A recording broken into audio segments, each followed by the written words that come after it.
right now I'm going to just read a quote from Edward Mendell House and what he had to say in a private meeting with Woodrow Wilson, president between 1913 and 1921, from the private papers of Woodrow Wilson. Quote, "Very soon, every American will be required to register their biological property in a national system designed to keep track of the people, and that will operate under the ancient system of pledging. By such methodology, we can compel people to submit to our agenda, which will affect our security as chargeback for our fiat paper currency. Every American will be forced to register or suffer not being able to work and earn a living. They will be our chattel, and we will hold the security interest over them forever by operation of law merchant under the scheme of secured transactions.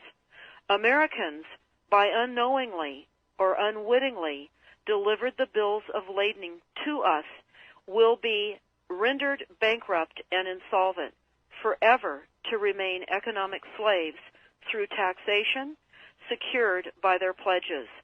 They will be stripped of their rights and given commercial value designated to keep us a profit that will be none the wiser. For not one man in a million could ever figure out our plans, and if by accident one or two would figure it out, we have in our arsenal plausible deniability. After all, this is the only logical way to fund government, by floating liens and debt to the registrants in the form of benefits and pledges.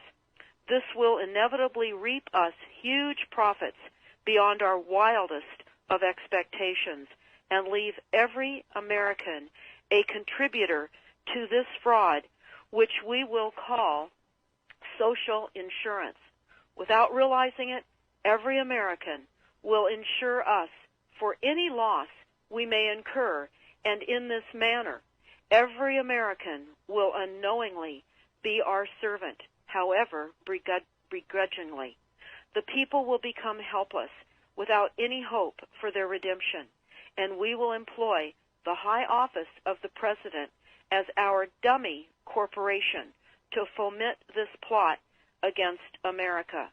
Having established plausible deniability, even if people become enlightened that they had a remedy and pursued it, the attorneys, judges, and legislators could claim that they did not understand the people's claims, especially if the technical requirements for achieving it were not followed pursuant to statutory requirements, requiring the public schools to teach civics, government, and history classes out of federally approved, politically correct textbooks written by the publishing houses owned by the owners of the Federal Reserve would assure that the people would not discover the remedy for a long time, if ever. I would recommend that everyone read Fruit from a Poisonous Tree by Melvin Stamper, M-E-L-V-I-N, Stamper, S-T-A-M-P-E-R. That is Fruit from a Poisonous Tree. This is out of Chapter 2 of Fruit from a Poisonous Tree.